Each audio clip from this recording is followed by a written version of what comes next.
in session. Pam, roll call, please. Mrs. Belford? Present. Mr. Craig? Present. Mrs. Nisi? Present. Mrs. Henderson? Here. And Mr. Ziegler. Here and present. Make everybody happy today. Michelle Irwin, Assistant Superintendent of Government and Community Relations, will lead us in the Pledge of Allegiance. Please rise.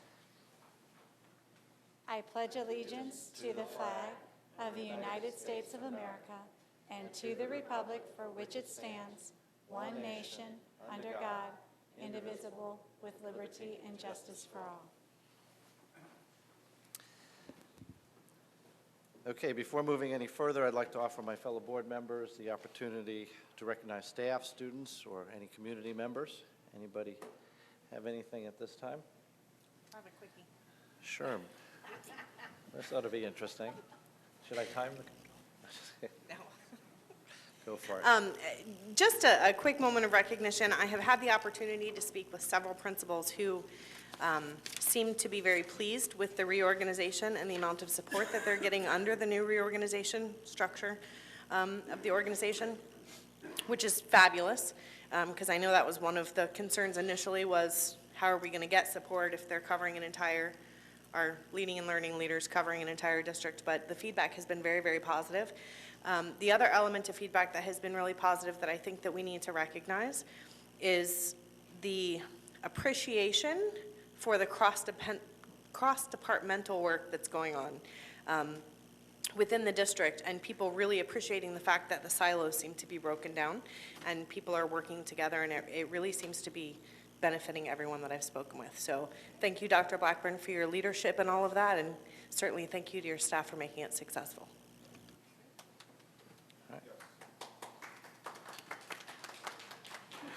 I have to tell you, though, Ms. First of all, I appreciate the recognition, but I have to tell you, there isn't a day that goes by that I don't hear about some level of collaboration or communication that I had no idea was going on. So the cabinet and their direct reports, they're kind of taking this collaboration thing to a whole new level. So I'm appreciative to them. Very good. Anybody else? No? Okay, we'll proceed. That brings us to the adoption of the agenda. Dr. Blackburn. Mr. Ziegler and members of the board, on this evening's agenda, we have an administrative staff recommendation, 10 consent items, and 2 information items. Okay. What are the wishes of the board? Move to approve. Second. Moved by Mrs. Nisi, second by Mrs. Henderson. Any discussion? Please vote.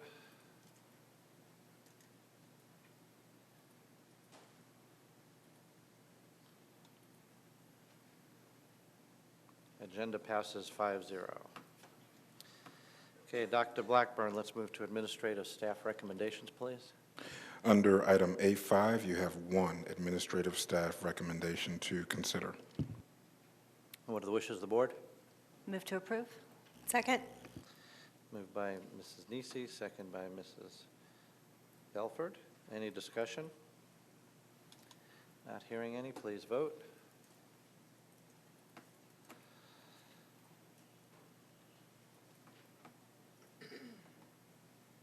Passes 5-0. Okay. We're now at public comments, but I don't believe we have anybody signed up. Is this first? That's first. Wow. Okay. That moves us into the consent agenda, Dr. Blackburn. There are 10 agenda items under this category.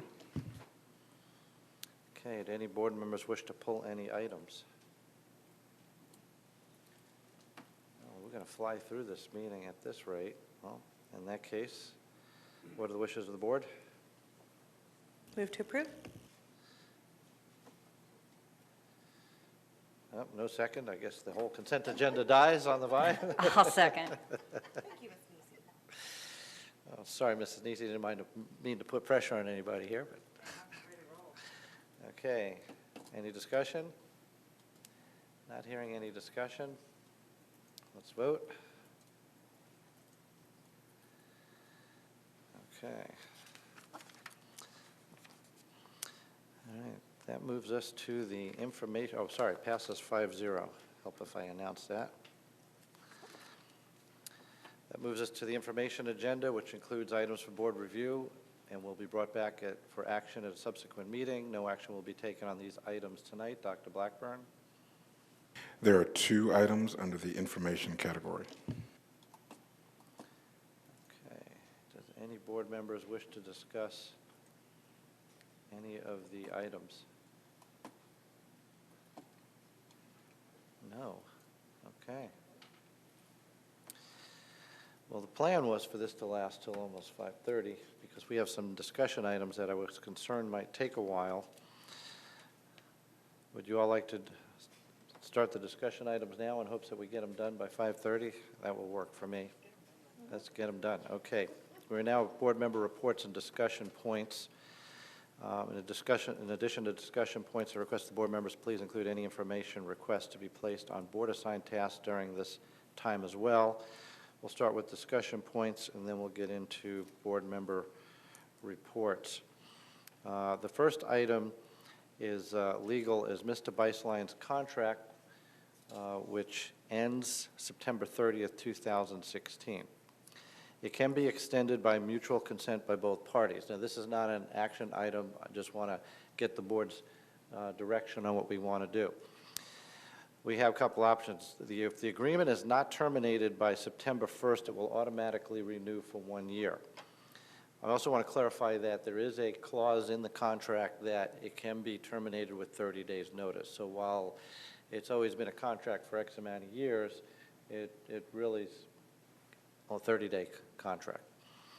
So we can either just agree that we're just going to let it renew for a year, or we can bring it back for formal approval at the 27th meeting if you feel it needs to be additional years or any adjustments need to be made to the contract.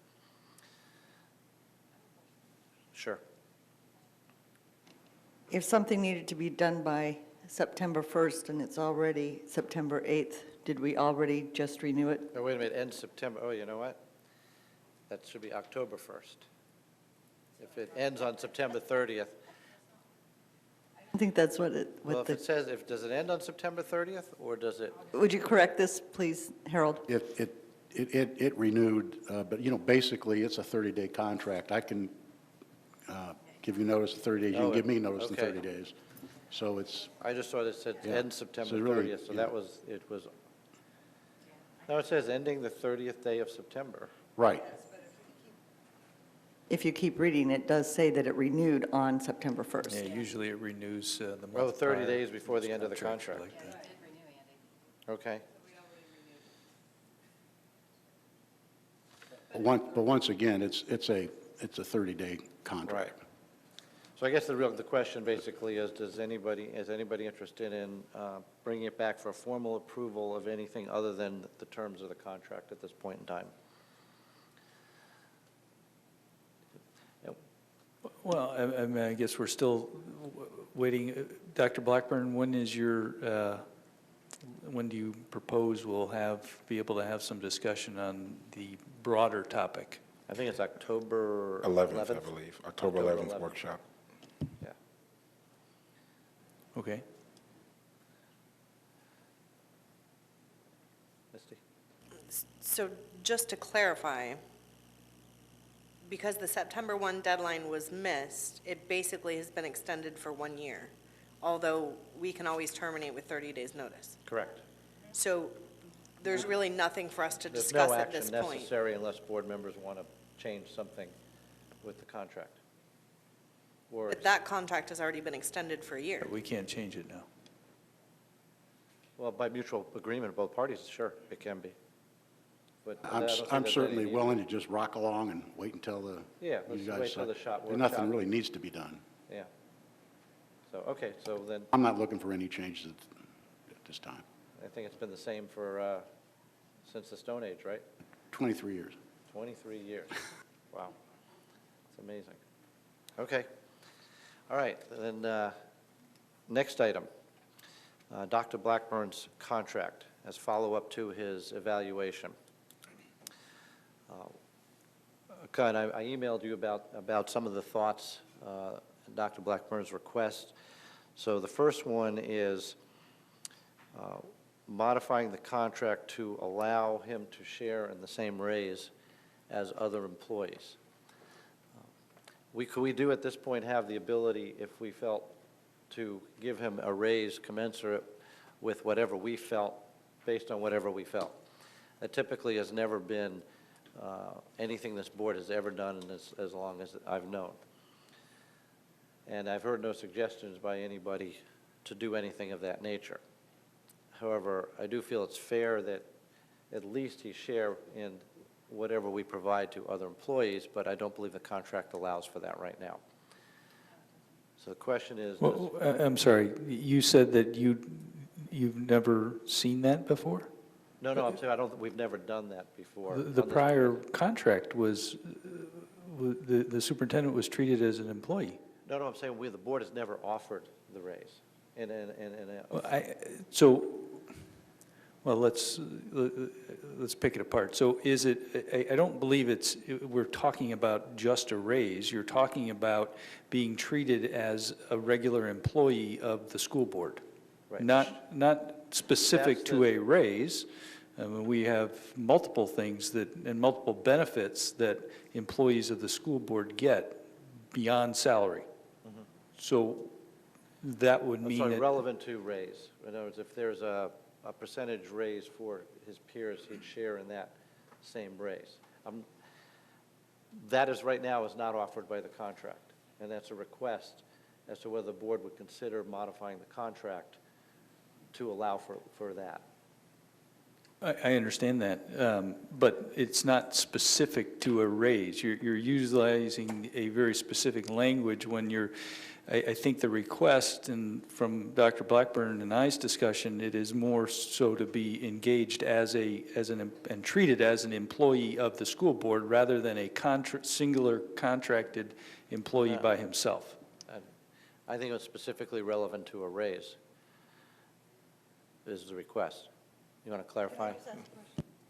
Is this your request, or is this Dr. Blackburn's request? Dr. Blackburn's. So going back to the evaluation, in the current contract, it requires or speaks to an annual conversation around compensation. And so in lieu of having an annual conversation around compensation, and I agree with what I think Mr. Ziegler was saying, that I don't know what we've done in the past, but to even consider giving the superintendent a raise that's not the same or above what everyone else is getting, I would feel uncomfortable with that myself.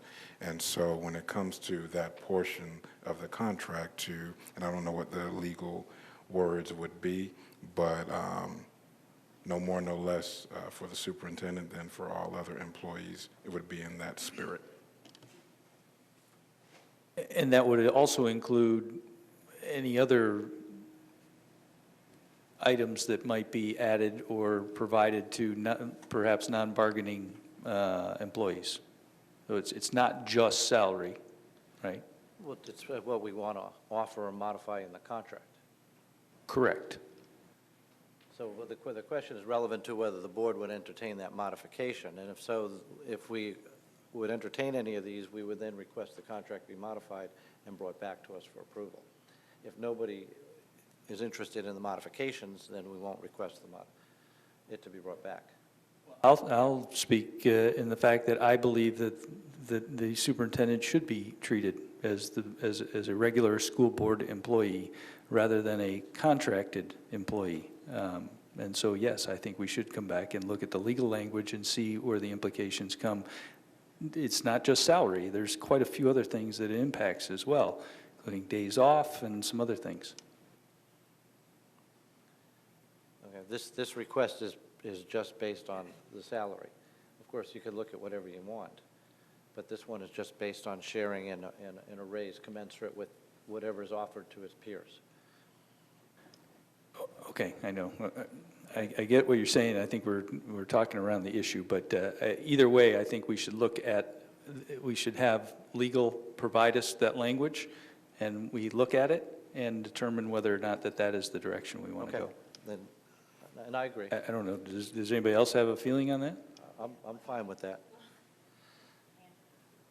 I guess my question, and that was what I went down and asked Harold a little bit, is he's a 12-month employee. I don't know days-wise, so how does that affect, I guess, benefits, 12 months, and so forth? So maybe, Harold, you can weigh in on that? The state statute says that the superintendent is a contract employee, and it is not subject to other rules of the state board or the district in regards to a lot of things. But what you put in the contract is what controls. And what we've always had in the contract, not always, but recently, is that superintendent would get entitled to a raise commensurate with the raise provided to instructional employees. But that was taken out. That was something that, the board wanted to get away from. I don't have any problem putting it in. I could certainly draft up that, but the superintendent is a contract employee. I understand what Sean's saying. Also, there's a provision in there that says that he's entitled to the same personnel benefits, meaning like, insurance and, things like that as other, Which is already in there. which is already in there. But I can draft up whatever you'd like. Okay. So, How would, Another example is that there's state law that says you can't have an administrative contract in excess of 3 years. Superintendents aren't bound by that, for instance. okay, that was going to be a question also. Yeah. So, but whatever you put in a contract is what controls. When we can put Okay, in the I contract got it. many things, whatever the board wants to do. Mrs. Nisi?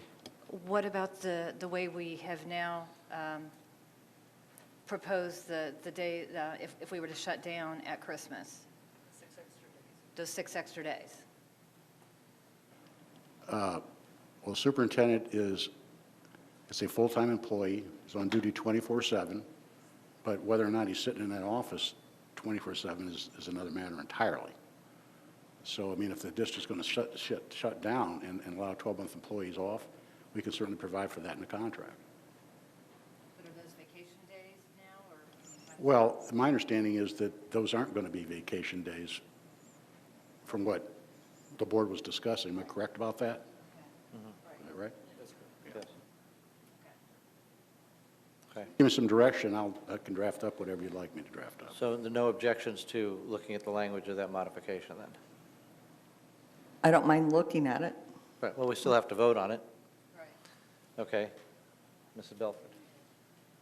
I might make a suggestion that perhaps in the next week or so, each of us has an individual conversation with Harold, because it sounds like there are questions beyond just the salary issue that you bring up, Mr. Ziegler. For example, how does the current contract differ from our current 12-month employee benefits? Where are there gaps there? And perhaps,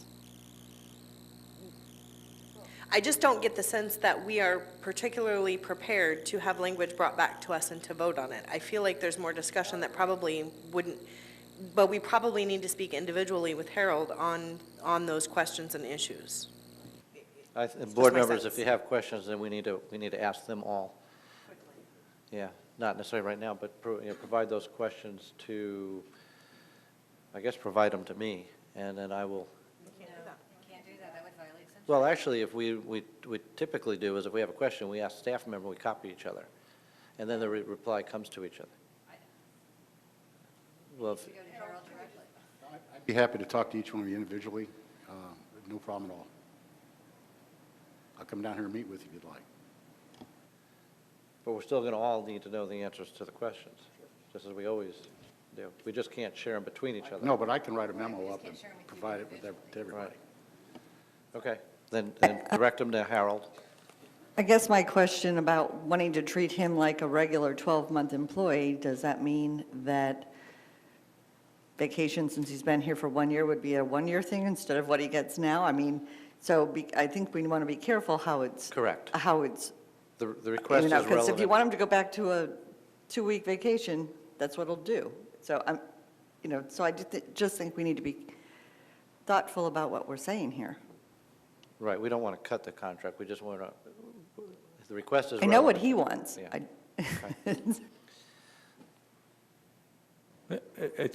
I think we're all in the same, I think the prudent thing to do, in alluding to what Ms. Belford said, is to get the language adjusted and sent to us so that we can see, potentially, and see what the ripple effect is, so that we can discuss that ripple effect with Harold in an individual basis. The other item is, as I mentioned, is car usage outside of the district, which the proposal would be he has to pay for fuel, obviously, if it's for personal usage. There are, I guess, a number of times when he is outside the district, comes back, has to pick up his car and go back in the same direction he just came from, which doesn't make any sense. So he's looking for some more flexibility on car usage. Now, so the next question is, would anybody entertain a little flexibility on the vehicle usage? But I'd just like to see I don't know what our current procedure is for everyone else. Okay. And then the last one is consideration of contract extension due to concerns that we've heard that some people actually thought that it was going to be a short-term employee, which I don't believe, and he's doesn't believe, but that's an option we have also. And I think he's had a great review. I think the community's very happy with him. I think staff's very happy with him. I think that would be something we can entertain. I'm fine with considering that if you all are. Any objections to looking at that? No objections. I guess my concern would be the timing, because we have a November election that can change the complexion of the board. And so I don't know if it's the fair thing to do that now, before we have at least one new board member that we know of. And I understand your point, but we you know what are, I'm saying. Nothing against you, Karen. well, that's a valid point. Remember, we are the evaluating board for the first year. So. I understand that, but this group of 5 are not the people that are going to be the same group working for the extended period of time. I just throw that out there for consideration. I think that's, Also, I thought that when we were talking about his contract, it already goes into next year, so there's really nothing that we have to do until next year. we don't have to do it, correct? We don't have to do it, but I think it's prudent to always look at it, especially, I think Dr. Blackburn has made an impact in this community. And, I think we owe it to ourselves and to our community to continue to evaluate how we want to make sure we continue the relationship. I agree. So, okay. Mrs. Belford? I would just agree. I remember in years past when there had been decisions made on contract extensions prior to a new board coming in, and I don't think it was well received by the community. I think that we should give an opportunity for a new board member to come on board and have the opportunity to weigh in on that decision, although I will say publicly I think Dr. Blackburn is doing a very good job, and I have no problem supporting an extension of the contract. I think we just need to wait until we have a new board seated to do that. Yep. And I support these requests also. So let's explore the language with Harold of the contract modifications, and then we'll decide whether it's going to come back before November 22nd, whatever the November board meeting is. That work for everybody? That gives us several months to. As far as the vehicle, can we get, I think that's something we can make a determination on pretty quick, but I think we probably need some more information procedure-wise from the district.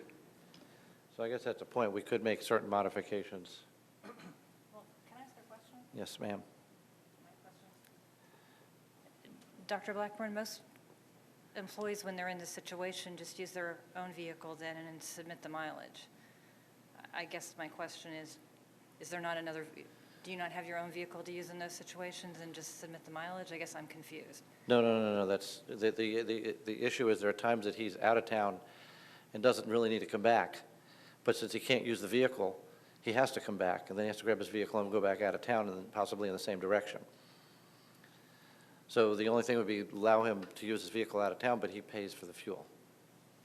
The cost to the district would be the cost to the district would be the maintenance of the vehicle for the mileage that he puts on in a personal vehicle, which is not hard to calculate. If you calculate the annual maintenance expense of the vehicle divided by the miles, you'll find out that it's probably really peanut. I think I did a rough calculation, doesn't even come to probably, and I think it was like 5% usage. I think I was estimating not even $100 of the maintenance cost, if even that. But that could be calculated as to what does it really cost us maintenance-wise. If he's paying for the fuel, the only other expense is maintenance.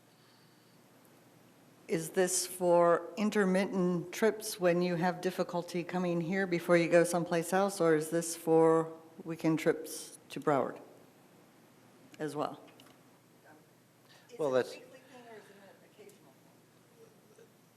well, I don't know that we're going to limit or define the trips. Okay, well, I'm just saying. I think that would be a little excessive when the amount of cost is. Well, the reason I asked that is that was how the contract was written when he came on board just last year, Right. for that purpose, because the board at that time said they didn't want him using the business Okay. car. Right. So what They we'll do wanted him is to we'll. use the business car for business, and so I'm just saying, are we opening, is it for everything? I'm not saying good or bad, I'm That's just what I would asking the suggest, but I'll question. tell you what, let's get some data on what the cost, it really boils down to what is the cost to us, to the taxpayer for this? Is it significant or is it minimal?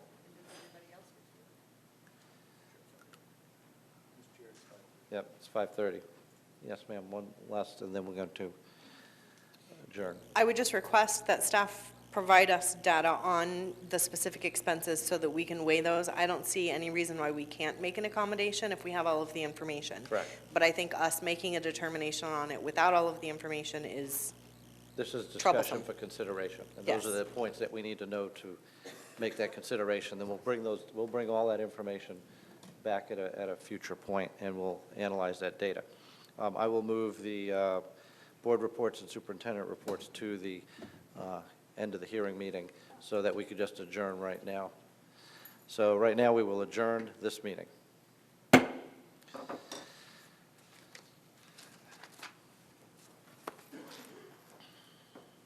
Okay, are we ready to adjourn right away? 5:30, right on the money. Okay, we will adjourn the final public hearing for the budget. Good evening, this is the final public hearing for the 2016-17 adopted tentative budget and proposed millage rates of September 8, 2016, which is now in session. Okay, that moves us into the presentation portion of the meeting. Dr. Blackburn.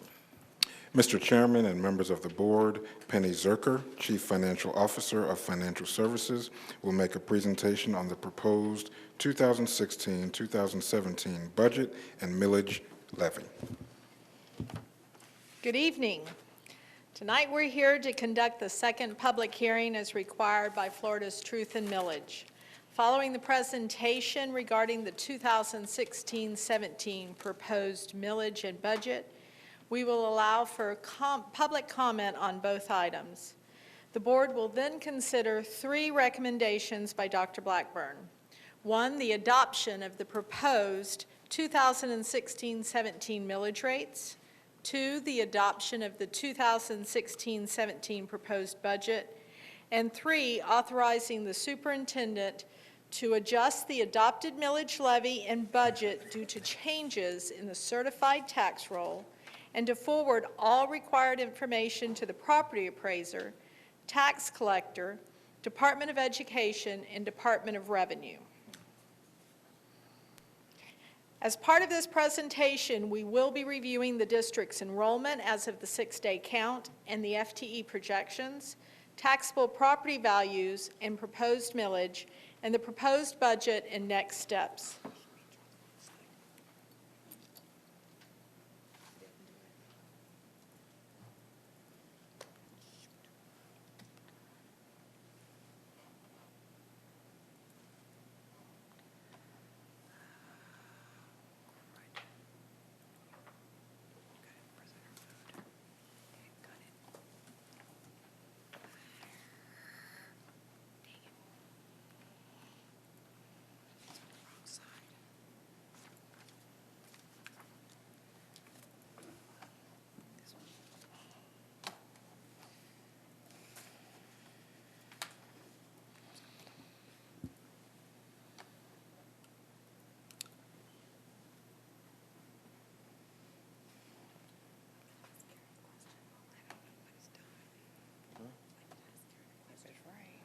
Sure, Mrs. Belford would like to ask a question.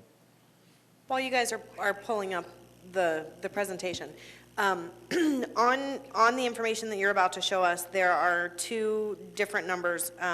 One, our membership is on 6-day count for this year, and previous years are on October. And then the other one is second calc and versus fourth calc. So my question, and perhaps for Ms. Strickland, I'm sorry? Oh, it's the, I don't know. The 6-day count and FTE projections, first slides. My question is not specific to these slides, but typically, are October numbers higher than 6-day numbers? And is fourth calc typically higher than second calc?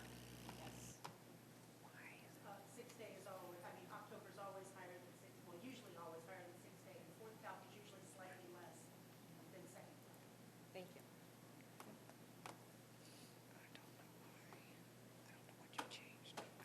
I know it's in the presentation.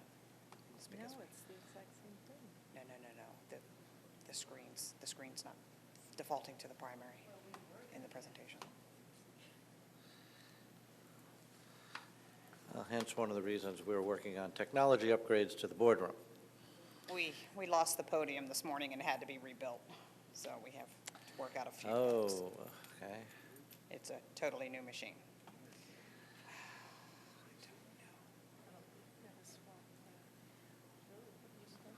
I can, but it's not. We can do it, how about we do it like this? How about we just leave it like this?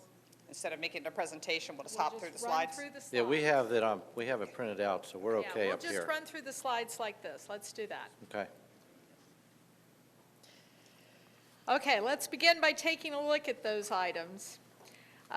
Here we see the historical review of the district student membership over the last 10 years, as well as the 6-day count for 2016-17. The student membership represents the number of students being served for one or more periods. From 2006-07 through 12-13, we saw a decline in membership. Beginning in 13-14, we've seen an increase in student enrollment.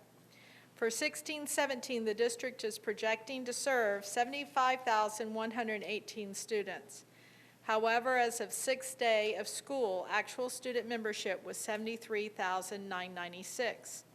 We anticipate being closer to the projection by the October student survey period. However, by the end of the year, we are normally either at that number or slightly below it. Our full-time equivalent is converted, student membership is converted to the full-time equivalents, or FTE.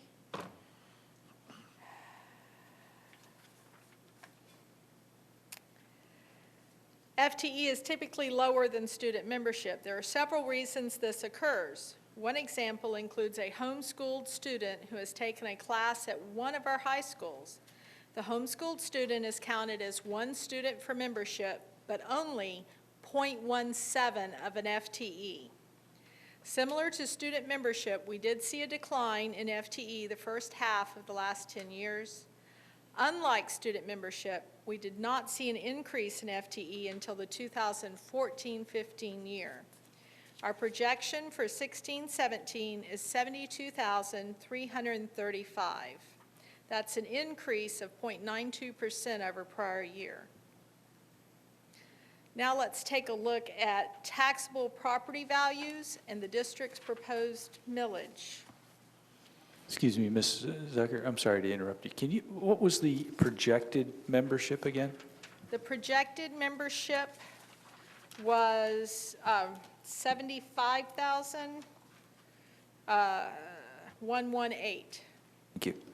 And FTE projection is 72,335.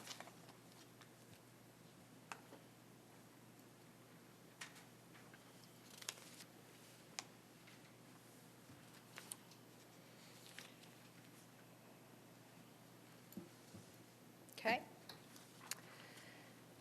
Yeah. I got it.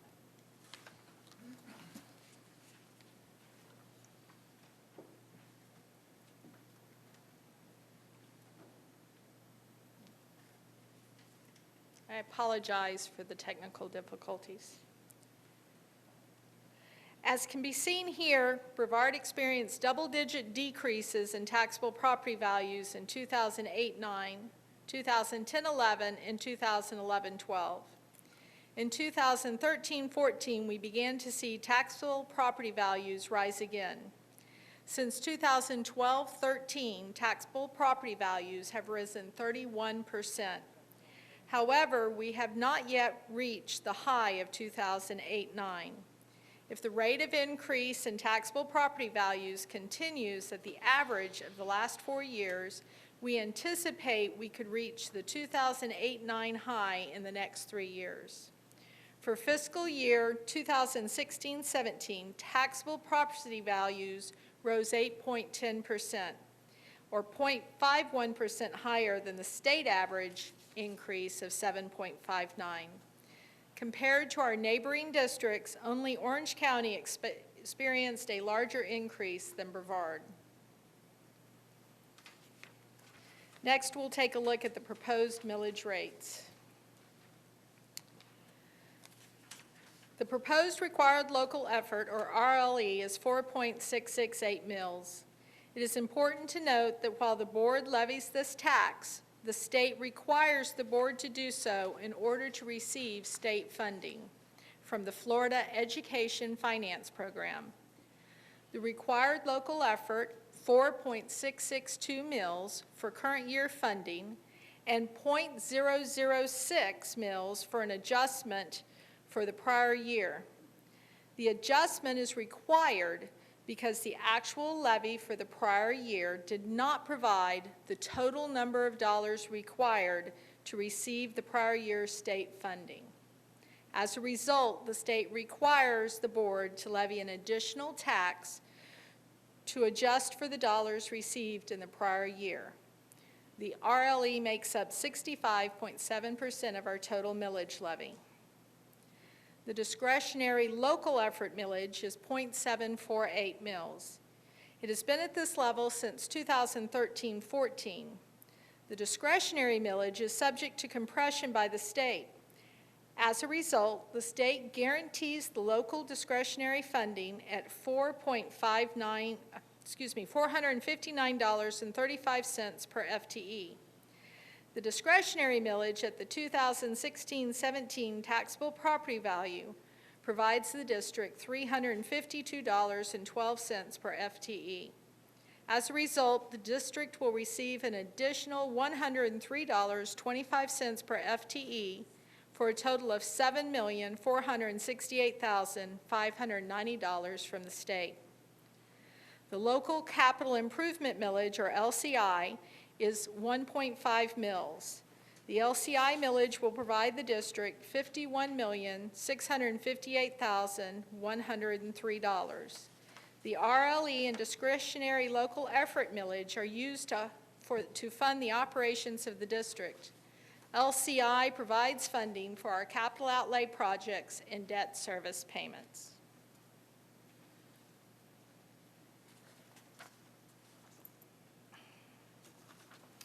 Here we can see a 10-year history of our millage levied by the board, as well as the current millage of 6.916. It is important to note that the total millage has decreased 1.196 mills, or 14.74% over the last 5 years.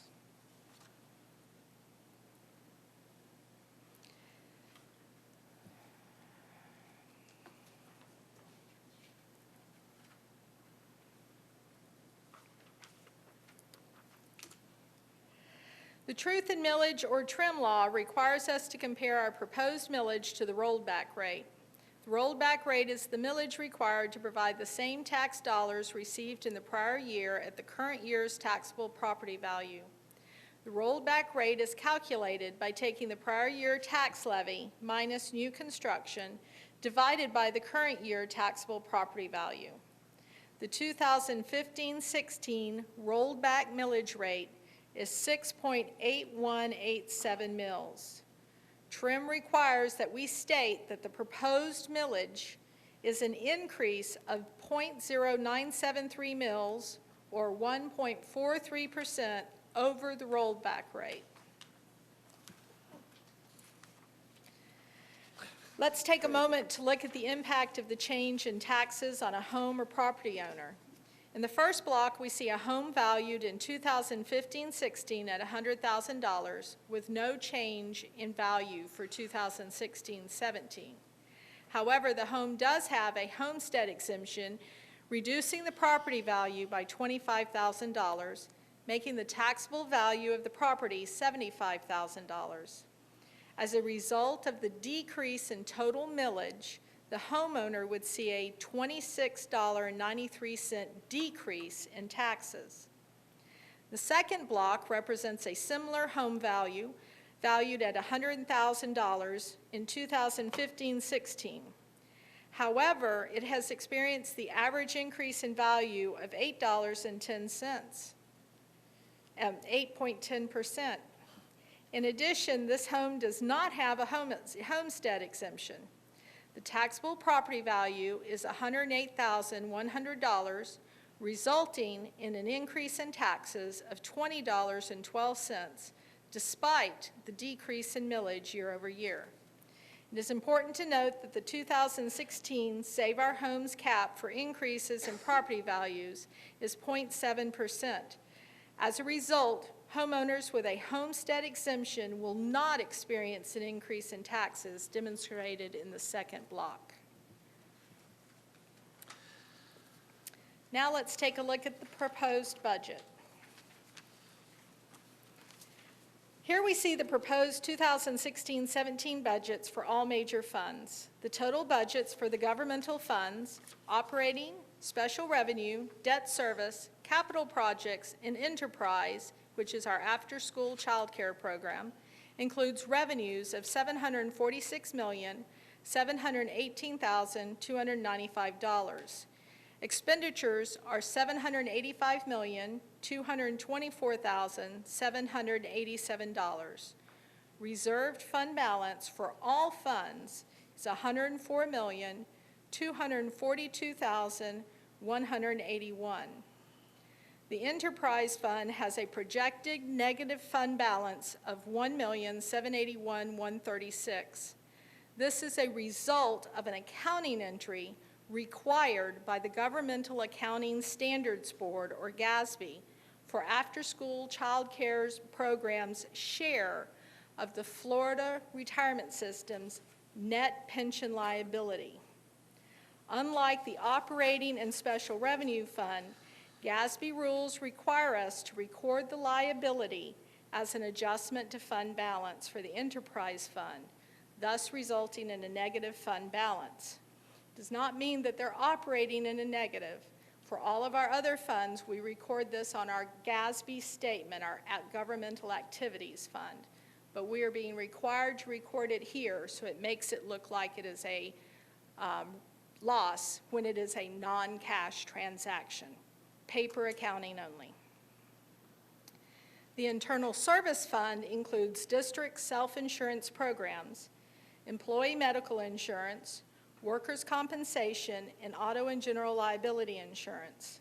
Anticipated premiums total $72,022,916. Anticipated expenditures are $77,191,412, including approximately $3 million for the construction and operation of 3 employee health clinics. Let's take a closer look at the operating fund. This schedule provides a comparison of the 2016-17 proposed budget compared to the 2015-16 amended budget. State sources of revenue are up, mainly driven by increases in categoricals or mandated spending included in the FEFP. Local sources remain relatively flat, which is not unexpected considering our discussion earlier of the decrease in the millage rate. Expenditures are compared to prior year. Expenditures are up compared to prior year. The cost of McKay scholarships is the main driver for this increase.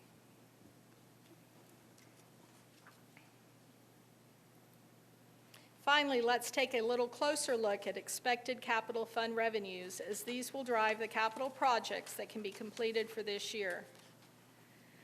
PICO funding is expected to increase by $882,000, while other state funding will remain flat.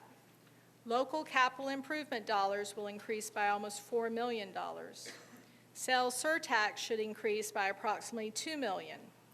In regards to impact fees, it is first important to point out that the 15-16 estimated amount includes $4.7 million in revenue that was earned in 14-15, but recorded in 15-16.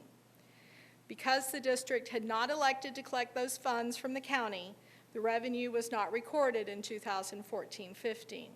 However, generally accepted accounting principles dictate that we should record the revenue earned as though we had not, even though we had not received the cash. As a result of this accounting correction, it appears as if we are not expected to earn as much this year as in previous year. In actuality, revenues for impact fees are expected to remain flat year over year at approximately $7.5 million. Food service transfers in will be dependent on projects that come up during the year. At this time, they are expected to be around $500,000. Next steps. This is our second and final public hearing to adopt the budget and millage. Next will be notification of the final millage and budget once it's been approved by the board to the Florida Department of Revenue, Brevard County Tax Collector, and the Florida Department of Education. Following that, we'll begin working on our new budget process for the 17-18 budget. We're going to have a historical overview of expenditures where each department and school can look at what they've actually spent in their line items they're responsible for the last 5 years, as well as what their budget they had requested in the previous year, and have the opportunity to look at that and define what their new request will be for the new year based on where they've been. In addition, we'll be holding a workshop in January with the board to discuss your priorities as we go into the new budget process, so that those can be aligned in with a strategic plan along with the request from departments and schools as we begin our next budget process. Anyone needing additional information, it can be obtained by contacting my office at the following information. At this time, I'd like to recognize the financial services staff, some of which are here tonight. I'd like to ask them to stand. This team, led by Karen Strickland and Joanne Clark, has worked tirelessly this summer, preparing the 2016-17 budget. Unlike most of the district staff, this team does not get to take vacation during the summer. They spend their summers preparing the new year budget and closing the books for the old year. I greatly appreciate them and all the time they've put in. Please join me in recognizing them for their dedication and hard work.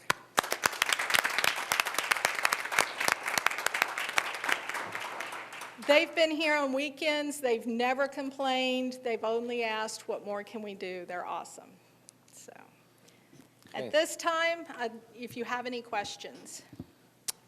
Mrs. Henderson. Would you please explain for the public, and maybe Florida Today, why we are using the rollback rate, what we would have had if we would have stayed the same, and how that rollback rate came to be in effect? Okay. The rollback rate is defined by the Florida's Truth and Millage Law, and I forget exactly how many years ago that came into place. But it looks at millage by what the taxpayer pays, and it calculates if the taxpayer's property had not increased, or excuse me, if we weren't raising the taxes, if with the property increase, what would the millage rate need to be for them to pay the same dollars that they paid in the previous year? So the property value increases. What millage does it take to keep the dollars they paid flat? That is the rollback rate.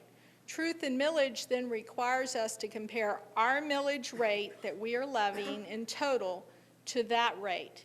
If our millage is higher than the rolled back rate, then we're required to advertise an increase in the millage in our taxes, even though we have not increased the levy.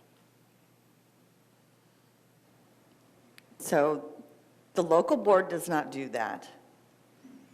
And we don't set that rate. No. We the- follow what the legislature says. The legislature, what happened this year is during the legislative session, the budgets between the House and Senate were relatively flat. In the last minute of conference, it was determined that they didn't want to raise taxes. In other words, have taxpayers pay more because their property values went up. So instead of going with what was being recommended in the two budgets for the required local effort, they calculated the statewide average rollback rate and adjusted everyone's required levy down without increasing the state dollars. As a result, this district lost almost $14 million in revenue we would have received if our millage had remained flat year over year. Thank you, that's what I was getting at. Anybody else? Mr. Craig? First of all, I'd like to add my thanks to your team. Thank you. It truly is an unbelievable task, and I don't envy you for it, but I thank you very much, because you know, a budget of an accounting for a corporation of this size in just the private sector, it would be hard enough. Throw in the state requirements and all the intangibles, and I truly admire what you do. So thank you very much for continuing to deliver such an on-target product. This is more just to reemphasize things that we've talked about, Ms. Eggert, but I love, first of all, what you've brought to the table, and your approach is fantastic. I truly appreciate your expertise and how you're looking at things, and as we've talked, it takes a while to get things moving, and sometimes cultural shifts change. The 5-year look back at expenditures, you and I have discussed that many times, and I think that's great. You know, we need to continue to do that. And as we've talked about as well, I look now to the superintendent and to the rest of the board, because it's incumbent upon us to understand that that's just the tip of the iceberg, because we have to get further into the notion and to the belief that we continually look at our budgets by cost center and ensure that the programs and the things that we are funding continually have value and are efficient to the process and to the education of students. In an organization this size, it is very easy to just go with the last year's budget, and we'll tack on a few extra percentage points for cost of living, and we'll call it a day. And that's happened in government for a long time, in both the state and federal sectors, and specifically in the military. It can't happen anymore. And with today's ability to get further in the weeds, and with great team members like this, I'm confident that we're going to continue to find those areas where we can improve.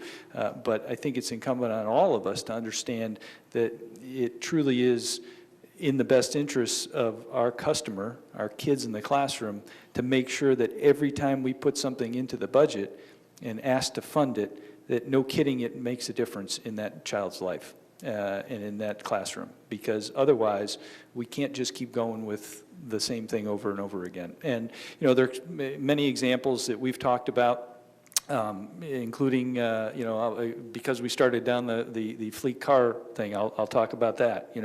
Fleet cars for a corporation of this size, that was a late 1970s, early 80s business rule, okay? We don't need to be doing that as much anymore. There are better ways to do it, utilizing mileage rates and that type of thing. Certainly, there are key individuals that need vehicles, but there are other ways to be more efficient and to save some money and make things easier for people along the way, and certainly other government agencies have found that out. So I use that only as an example. I'm not pointing fingers at anybody or trying to say, oh, we're taking away all the fleet cars, but maybe that's a start. But we need to make sure that we look at those things on an annual basis to get into the weeds and understand where those things are making a difference in the classroom. And if they're not, it doesn't mean you can't fund them.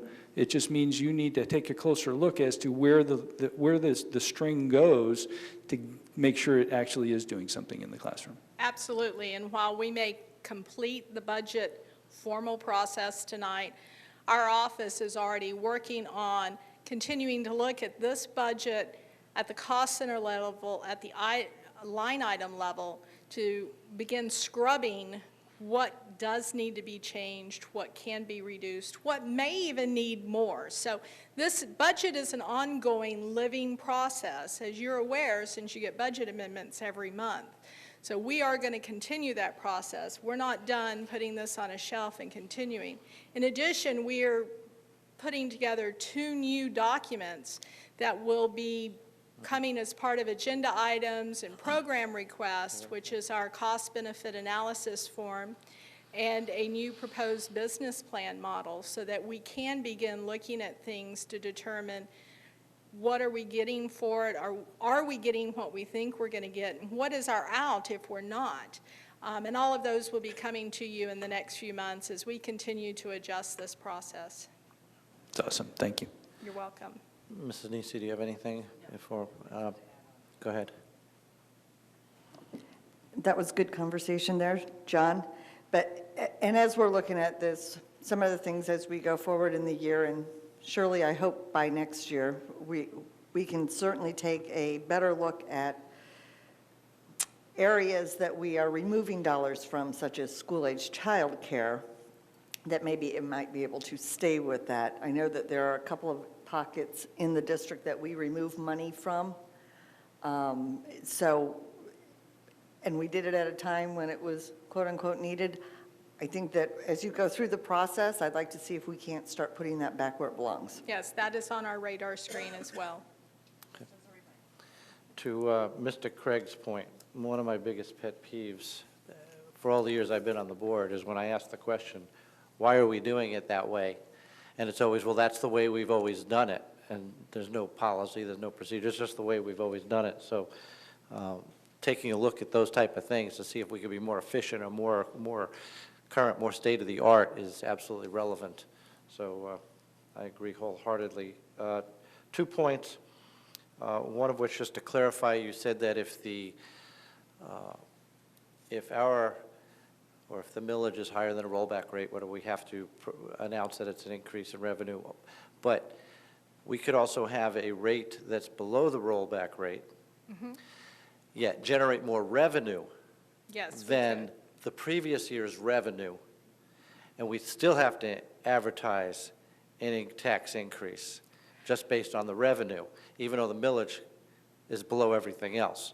So, and I'm saying that to clarify for Florida Today and all our listeners that tax increases aren't what they may be perceived as, and the board doesn't raise taxes. In other words, we're not raising the tax. That's just the way things get reported. And that's the case this year. Our millage is actually less. We are getting, a little more revenue, but we're advertising an increase because of the rollback rate. Mm-hmm. The other thing is, and I may need some help maybe from other board members, where it talks about the Save Our Homes cap for increases in homestead property is set at 0.7%. The state, or I should say, was that an amendment that really sets it at 3%, but I believe that in Brevard County with our charter, it's calculated completely differently than anywhere else in the state. Are you familiar with that? I'm not familiar with exactly how it is. I can tell you we looked up to see what it was for this year, and that is the rate that I reported. I am not familiar with how it's actually calculated. 3% or CPI cost. Is that the state law, or is that CPI. modified by county charter? That is everybody. Yeah. Oh, okay. I thought there was a charter, a county Thank charter you. modification on that. Okay. That's why I wanted clarification. Okay. Anybody? Mr. Craig? Sorry, I have one more question. And Sure. as long as you're up here, and I could wait till the next one, but I realize it's not as much of a budget, it's more of a balance sheet question. But since we're talking about trim notices, it's my understanding the property appraiser, for the first time in many years, sent out trim notices to all the government agencies on every single piece of property that they own this year. Maybe you don't have that. I haven't seen it, but that doesn't So, mean it's not, we don't have I'm it. assuming we have a large stack of trim notices here, because the Sounds property like we appraiser would. assures me that for the first time that they have actually done that. But goes my question on the balance, so when you are accounting for values of land and of property, what are you using to value those? We're required by generally accepted accounting principles and GASB's to use the lower of cost or market. And cost is typically the lower, and that's where we're at with it. We have a book, and that's net, well, on property values, on the land itself, it would not be net of tax depreciation. But on our buildings and site improvements, we would also reduce it by the depreciation on those buildings and site improvements. So there's the land. Right. And then the improvements. Okay. And we do have, Ms. Clark, our Director of Accounting Services, assures me she has a stack of trim notices. Yeah, with I heard us. it was a pretty good amount, so. Interesting. Anybody else? No. Well, then we can proceed. Then the public hearing is declared open. We will, in accordance with Florida law, accept speakers in the following order.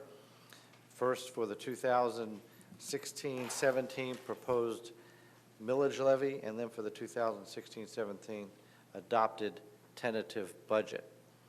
I see there's a long line of people waiting to speak on this, but at this time, is there any individual that would like to address the board on the 2016-17 proposed millage levy? By law, I have to ask twice to make sure that nobody's sleeping out there and that they didn't miss the first request. I'm assuming that's what the law is about. At this time, is there any individual that would like to address the board on the 2016-17 proposed millage levy? No. Okay. Is there any individual that would like to address the board on the 2016-2017 tentative budget? And again, in case somebody's not paying attention, is there any individual that would like to address the board on the 2016-2017 tentative budget?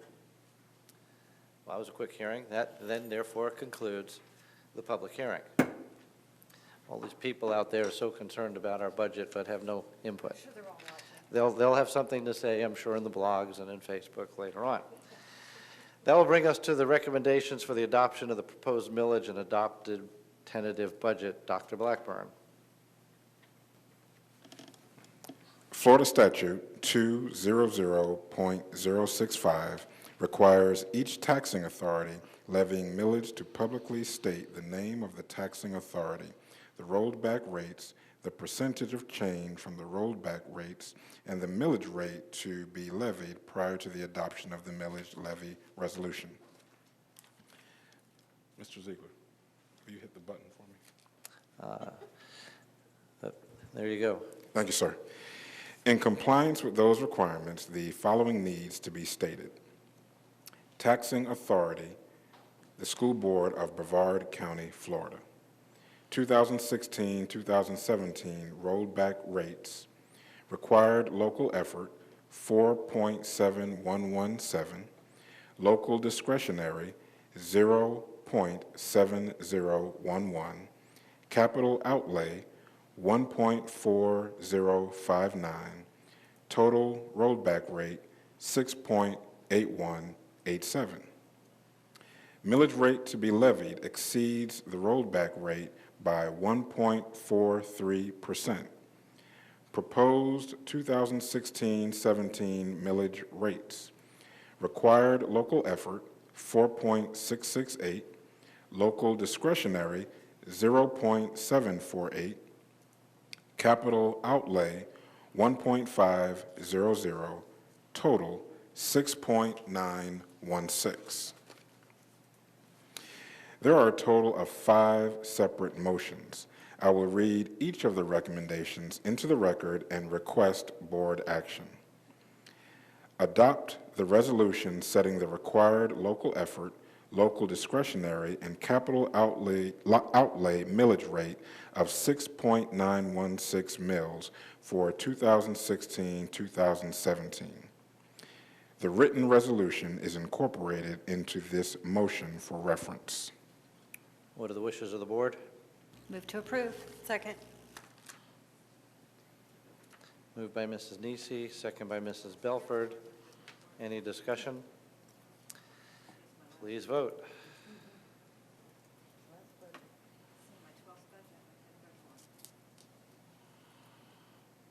Passes 5-0. Dr. Blackburn. Adopt the 2016-17 budget in the following amounts. Operating, $594,553,120.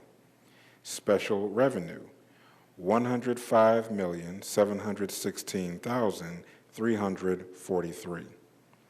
Debt service, $41,210,708.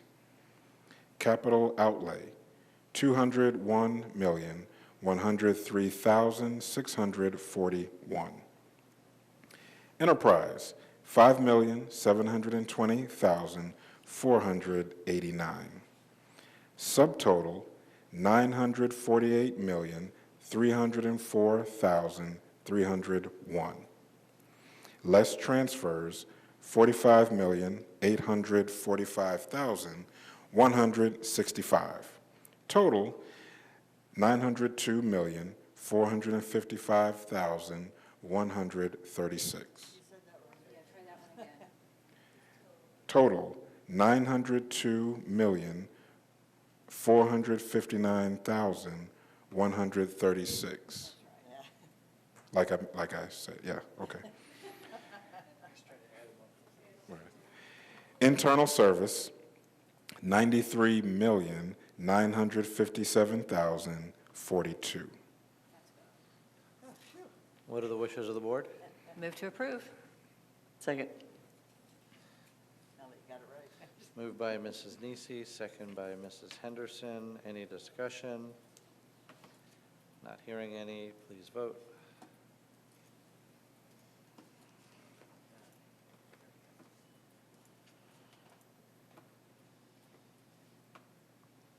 Passes 5-0. Dr. Blackburn.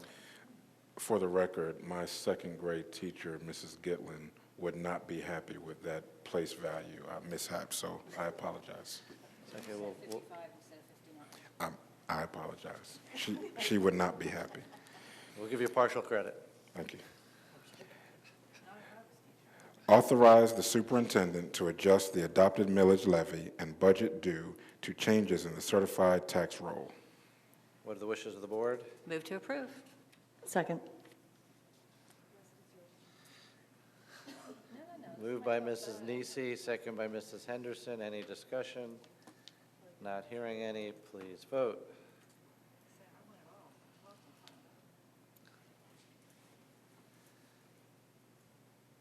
Passes 5-0. Dr. Blackburn.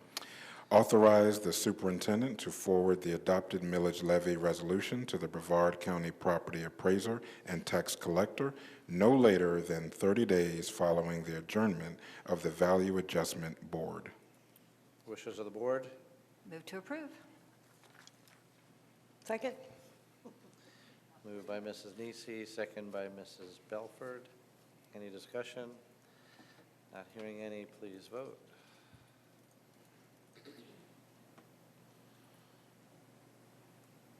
Passes 5-0. Dr. Blackburn. Authorize the superintendent to forward the following to the designated state agencies. 1, the adopted budget, millage levy resolution, certified tax roll, rollback rates, proposed millage, and certified copies of the advertisements for the proposed budget and millage rate to the State Department of Education. 2, the millage levy resolution, certified tax roll, rollback rates, proposed millage, and certified copies of the advertisements for the proposed budget and millage rate to the Department of Revenue. What are the wishes of the board? Move to approve. Second. Moved by Mrs. Nisi, second by Mrs. Belford. Any discussion? Hearing none, please vote.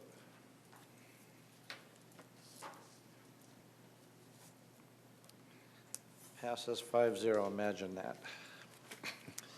Okay, that concludes that part, and we did not complete any board reports at our previous session, so do any board members have any board reports? Yeah, don't we have to adjourn that and go back? Well, we adjourned the other one. We can, I don't see any reason why we can't just add board reports onto this. It's a public meeting. It's a public meeting, and so I've got to give you a chance to, not that you have to report anything if you don't want to, but give you that opportunity. Anybody have anything? We do have a meeting on the 13th. I do have something that I was asked to pass out to you all. At the ESF staff meeting, was it yesterday morning? A couple of days ago? Yes, it was the presentation of the United Way campaign for the year, which officially kicks off on Monday, September 12th. Every school department has a designated site champion. Let's see, United Way presentations at schools will be September 12th through November 4th, and a department or school with the highest participation receives complimentary breakfast served by Dr. Blackburn sometime in December. Ooh. Are we me and pancakes? I'll help you do, sure. I'll cook the pancakes, you serve the pancakes? Not a problem, I'll jump in on that, not a problem. Some facts: Brevard Public Schools collectively contributes $250,000 plus annually, which is pretty significant. Interestingly, Brevard Public Schools is the second largest collective contributor to the United Way of all school districts in Florida, second only to Miami-Dade. That's based on the total dollar giving. We're the second highest. Of course, Miami-Dade is what, probably five times our size. So they have probably over 25,000 employees. We have 9,000 employees, and we're the second largest in generating revenue for United Way. That's very, very impressive. Individuals may designate their contribution to any one of 40-plus agencies supported through United Way, including our own Brevard Schools Foundation. So anybody who gives can specify where the money goes to, or they can just say it goes to United Way generically to use for what United Way deems. So I think that's great. There's so much support for this community, and I do have information for each of the board members, which I'll give to you right after we adjourn. Very good. Mrs. Belford. Just one quick update. We had our advocacy subcommittee meeting for FSBA, which is representatives from districts throughout the state, and started working on our advocacy plan. Right now, it looks like there's probably going to be a two-pronged focus, one focusing on helping districts to develop relationships with legislators, and then another focusing on helping districts to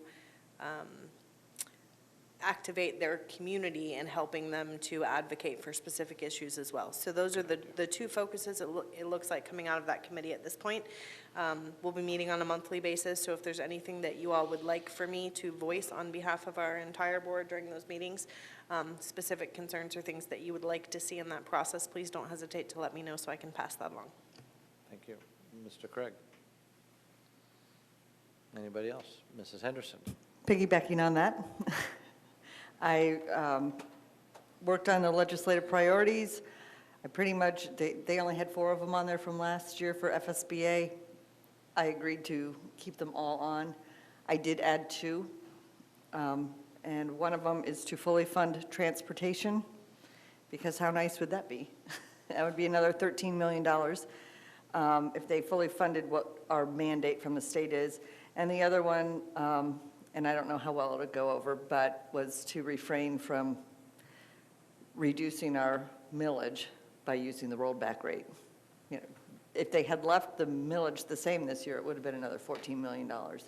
That's something that our districts can use. So that was my 2 that I was going to add. If you have any questions, comments, or concerns, I'm turning it in tomorrow. So I do have a comment that, just for clarification so people understand. If the state would fully fund transportation, there wouldn't be an issue with the cost of corridor busing. well, that would be it would be, give us more money to do that, because that would be 12 or 13 million that we're not taking out of the operating fund for Correct. something else. It would still need to be taken, it would still be above and beyond cost, but it would be a lot less above and beyond. Correct. But it would help It would us help considerably to towards solve all those that. problems. And Correct. so as we move forward on this, we need to really call out to our parents in our community to help us put pressure on the legislator to do those sorts of things. Agreed. Mr. Craig? So, just to ask you, I like that idea.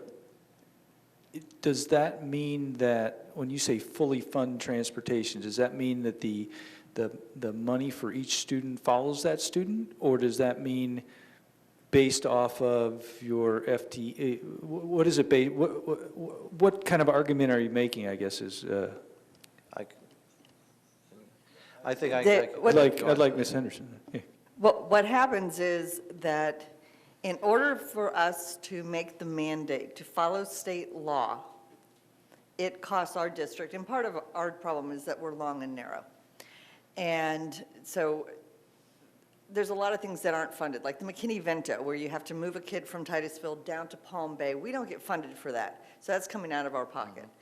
If the state of Florida, and that's part of the cost, but we also have the fact that the state of Florida does not fully fund the mandate of transporting students at the 2-mile limit. That in and of itself costs us about 25 million, Arby? So, there you go, 47% we're not getting paid for. We're getting 47% We back, get we're paying 53%. 47%. We're paying for 53%. Of transportation. If they would pay that extra 53%, the state of Florida would be fully funding their own state mandate. That's what I'm requesting. Okay, so, but so for the mandate that's outside of 2 miles is irrelevant whether they take the transportation or whether we use it, because we have to provide it whether they utilize it or not. I guess my question is that, similar to something that Mr. Ziegler and I discussed with one of the members concerning facilities, and funding a student based using the FEFP model of funding per student, and then that money follows that student wherever they go. Is that what we're trying to ask for? Because then that would mean that if they went somewhere else, then that money would follow them to whatever transportation model that was going to. No, that was not what I was going after. Okay. Go ahead, Misty. This is not on the transportation issue, although I think we're going to have additional conversation on the specifics of that for Brevard specific when we have our legislative meeting. Yes. And so perhaps that is something that we look at when we gather all of the information. We all have an opportunity to have input.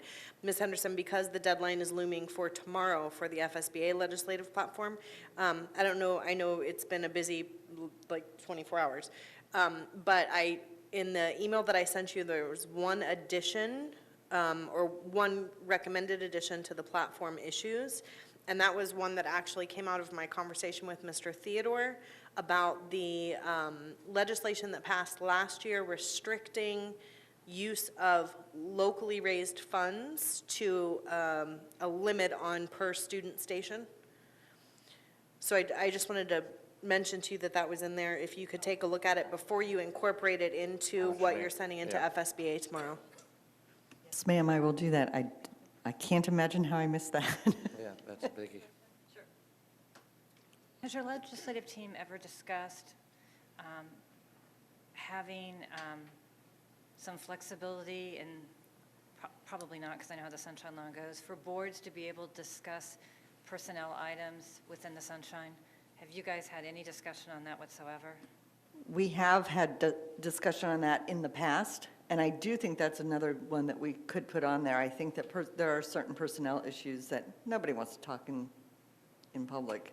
So I could certainly add that as well, Good idea. okay? And if you come up with other things, we will have some time to add onto it. And what we will do is when we meet in, wherever we meet this year, last year it was in Clear Lake, or Clearwater. When we meet, we put all the ideas up on a board and people put their little tick marks by the ones that get the most votes. So, and then you just kind of have to be a cheerleader for what you think is important for the districts. Okay. Anybody else? If not, Dr. Blackburn? I'll piggyback on the piggyback with the legislative conversation. So next week, we will have our workshop on our legislative platform. Michelle Irwin has already surveyed board members and cabinet members on what our priorities are. Many of them you all just talked about. We've briefed Capital City, the new lobbying firm that the board procured a couple of months ago, and so they're prepared to have a very detailed conversation with the board about your priorities, their approach, which I think you will find somewhat different than our lobbying legislative approach in the past, and looking forward to a very fruitful relationship with the company that the board procured. Okay. Very good. Nothing else to come before the board. We'll adjourn the meeting, the hearing.